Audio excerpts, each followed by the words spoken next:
which is how Mr. Vijayan gets his name, Pinarayi Vijayan. அவர் பேசுவார்கள், இங்கிலீஷ்ல பேசுவார்கள். அவர் வீட்ல இங்கிலீஷ் தானே பேசுறாரு. ആര് പറഞ്ഞു? இங்கேயும் இங்கிலீஷ் தான் பேசுவார். Of Pinarayi, of village Pinarayi. என்னடா பேசுற பேசி உனக்கு தெரியுமோடா இது ABCDடா.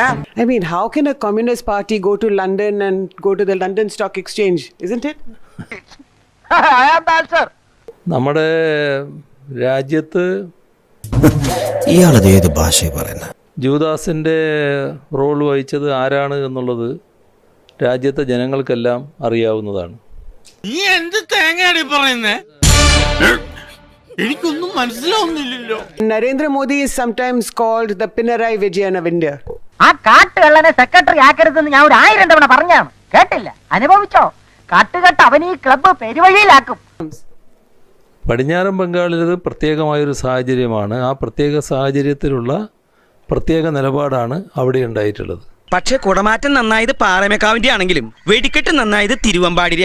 ആ കാര്യത്തിൽ താൻ എന്നോട് വാദിക്കണ്ട എന്ന് പറഞ്ഞാൽ എങ്ങനെയാണ്?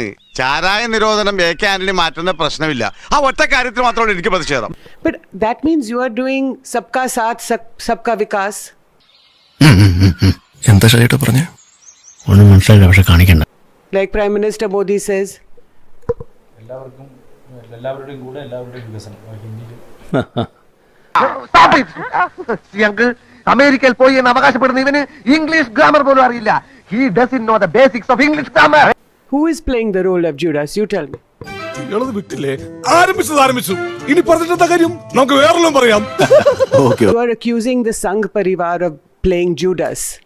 But the ദൈവമേ, മൂർഖനെയാണല്ലോ ചവിട്ടിയത്. connection between the Sangh Parivar and Prime Minister Modi, because earlier a pracharak and now the BJP and the RSS are closely related. Okay. Well, we wish you all the best on behalf of the print and on myself. We wish you all the best and thank you so much for your time. രക്ഷപ്പെട്ടു. അയാൾ എന്താടാ പറഞ്ഞത്? English ആയതുകൊണ്ട് എനിക്കൊന്നും മനസ്സിലായില്ല.